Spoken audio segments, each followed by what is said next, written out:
오늘 고난주간 특별히 새벽기도에 첫날에 함께하신 모든 분들을 환영하고 축복합니다. 우리 고난주간은 특별한 주간입니다. 예수님의 고난에 동참하는 기간이고 주님의 놀라운 사랑에 우리가 정말로 기도하며 간구하고 소원을 드리는 그런 시간입니다.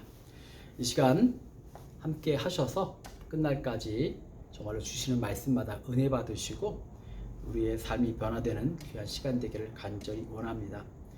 오늘 고난주간 첫째 날을 맞이해서 누가복음 23장 34절의 말씀을 배경으로 십자가상의 제1원이라고 하는 제목의 말씀을 함께 나누고자 합니다. 누가복음 23장 34절의 말씀을 제가 봉독하겠습니다. 이에 예수께서 가라사대 아버지여 저희를 사하여 주옵소서 자기 하는 것을 알지 못함이니이다 하시더라. 아멘. 이 말씀을 시작하겠습니다. 우리가 인생의 마지막 순간에 남길 날이 있다면 여러분들은 어떤 말을 남기시겠습니까? 누구나 죽음을 생각하지는 않지만 우리가 죽음의 직면에서 남게 될 말이 있다면 아마 그걸 준비할 시간이 있다면 엄청난 고민을 할 것 같아요. 왜냐하면 꼭 하고 싶은 말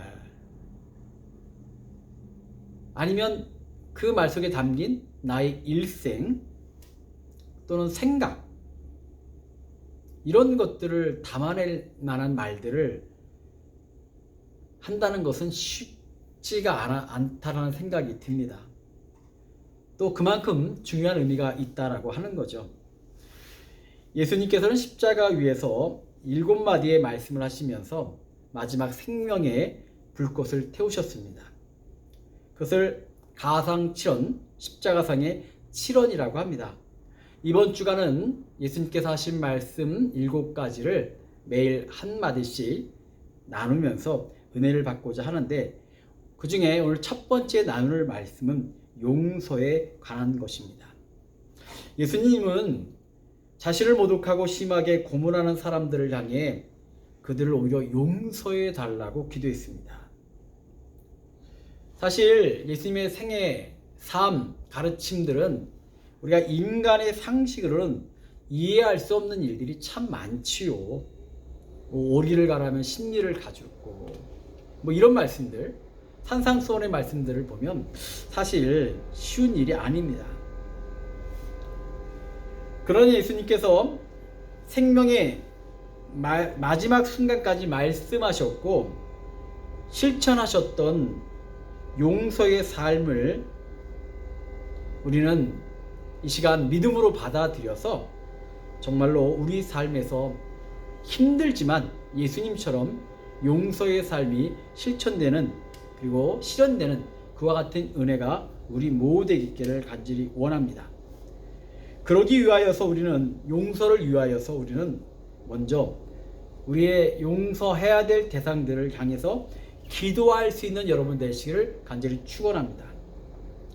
사실 자신을 괴롭히는 사람을 위해 손을 내밀고 용서한다는 것은 사람의 힘만으로는 절대 이루어지지 않습니다.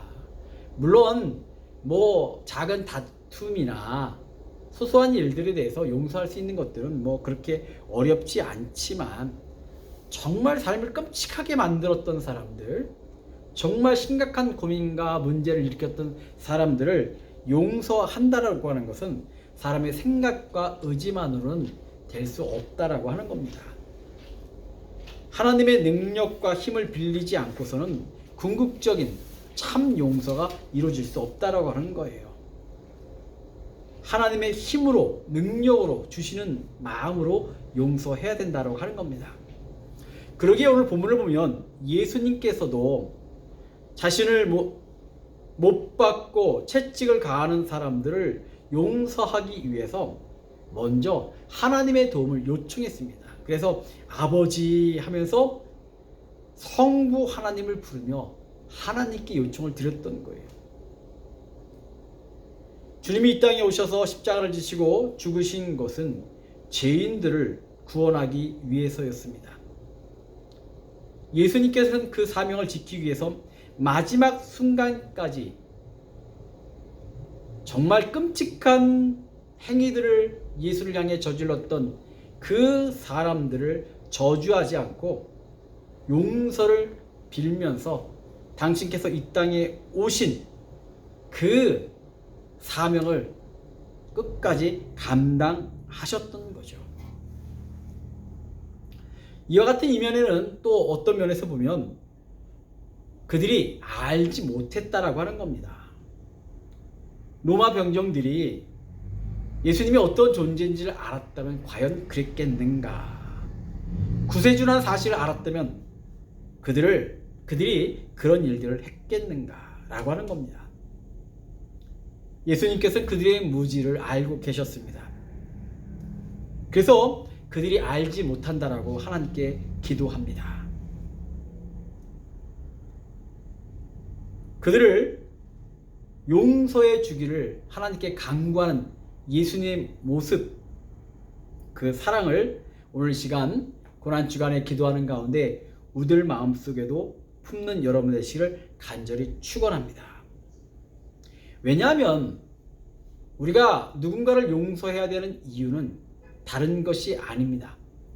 바로 우리가 먼저 예수님의 이 죽음으로써 사랑하셨던 그 마음으로 용서받은 존재라는 이유 때문입니다. 우리가 누군가를 용서하는 것이 대단한 것이 아니라 우리 자신이 이미 하나님의 은혜와 그리스도의 희생으로 용서받은 존재라고 하는 분명한 사실이 이 고난주간 새벽기도 가운데 정말 명백하게 여러분 마음속에 새겨지기를 간절히 원합니다. 내 자신이 용서를 받았고 상대방도 하나님이 이미 용서하셨는데 계속해서 타인과 원수 맺고 산다는 것은 하나님이 결코 원치 않는 일일 것입니다. 오늘 우리의 마음속에 예수님의 이 마음으로 또 용서하기 위해서 하나님께 간구하셨던 그 예수님의 그 기도로 말미암아 정말 이 세상을 살면서 용서받은 자로서 용서의 삶을 사는 우리 모두가 되기를 간절히 원합니다. 오늘 이야기 하나를 함께 나누면서 끝을 맺도록 하겠습니다. 1943년 35세라고 하는 젊은 나이에 텍사스의 큰 교회 담임 목사로 부임한 한 목사님이 있었습니다. 그분에게는 특이한 취미가 있었는데 바로 사냥이었습니다. 어느 날 사냥을 나갔다가 멀리서 노루 한 마리를 보고 정조준을 잘 해갖고 쐈습니다. 그런데 가까이 가서 확인을 해본 순간 정말 기절할 만큼 놀랐습니다. 왜냐하면 노루가 아니라 사람이 총을 맞고 즉사한 것입니다. 목사님의 눈앞이 캄캄했습니다. 이제 내 인생은 끝났다. 교회에 돌아와 그 사실을 알렸습니다. 교회와 지역 언론들이 들끓었습니다. 결국 그 목사님은 죄책감과 좌절감을 못 이겨 담임 목사직을 사임했습니다. 그때 전혀 예상치 못한 일이 벌어졌습니다. 교인들 사이에 이런 이야기들이 오고 갔던 겁니다. 이제 사람 죽인 젊은 목사님을 어느 교회가 받아주겠는가? 우리 교회가 용서하지 않으면 목사님은 평생 갈 곳이 없을 것입니다. 지금 우리는 최고의 결정을 해야 할 기회를 만났는데 이 기회에 목사님을 한번 용서합시다. 놀라운 일이 벌어진 것이요. 교인들의 용서로 그분은 계속 그 교회에 남게 되었고 그 뒤부터 그분의 목회 철학은 용서였다고 합니다. 그분이 미국에서 가장 큰 교회 중에 하나는 달라스 제일 침례교회 담임 목사로 있었고 수십 권의 책을 쓴 크리스웰 목사님이십니다. 어느 날 크리스웰 목사님이 집회를 마치고 집회에 참석한 사람들과 일일이 악수를 하던 중에 한 젊은 설교자를 보고 기도해 주었습니다. 하나님, 이 젊은 설교자에게 당신의 영감을 갑절이나 부어 주소서. 그 젊은 설교자가 바로 세들백교회 담임인 릭 워린 목사님이었습니다. 크리스엘 목사님은 교인들로부터 받은 용서의 은혜를 2002년 93세 죽을 때까지 평생 잊지 못했고, 용서에 대한 말씀을 나누며 정말로 그 용서를 나눌 때마다 눈물을 펑펑 흘리며 끊임없이 용서의 삶을 살았다고 합니다. 그분의 고백은 늘 한결같습니다. 우리는 먼저 용서받았기에 평생 용서하며 살아야 합니다. 이제 그만 미워하시고 용서하십시오. 오늘 예수 그리스도의 희생으로 죽음으로 용서받은 우리라고 하는 이 진리를 우리 마음에 품고 그로 인하여서 용서하며 주님의 삶을 따라가는 복된 여러분 되시기를 간절히 축원합니다. 함께 기도하겠습니다. 사랑의 아버지 하나님, 감사를 드립니다. 고난주간 특별 새벽 기도회를 허락하신 주여, 감사와 찬양과 영광을 돌리나이다. 저희들의 삶을 긍휼히 여기시는 가운데 건강도 주시고 사모하는 마음도 주셔서 기도의 열정을 주셔서 이 시간 함께 나와 고난주간 특별 새벽 기도를 시작하는 모든 성도들 주여 기억하여 주시옵시고, 정말로 사모하는 그 마음 속에 주님께서 은혜를 베푸시고 말씀의 능력을 허하시며 성령의 인도하심을 허락하여 주셔서 말씀을 들을 때마다 아멘하게 하시고 말씀을 깨달을 때마다 그 말씀이 삶을 지배하는 놀라운 역사를 허락하여 주옵소서. 이제 고난주간 새벽기도회가 시작됩니다. 끝나는 날까지 정말로 많은 성도가 각 처에서 더불어 기도하는 가운데 벤츄라교회가 2024년 고난주간과 부활절을 통하여 더욱더 영적 성장을 이루는 저희 모두가 되게 인도하옵소서. 이 모든 말씀 예수님의 이름으로 기도드렸사옵나이다. 아멘.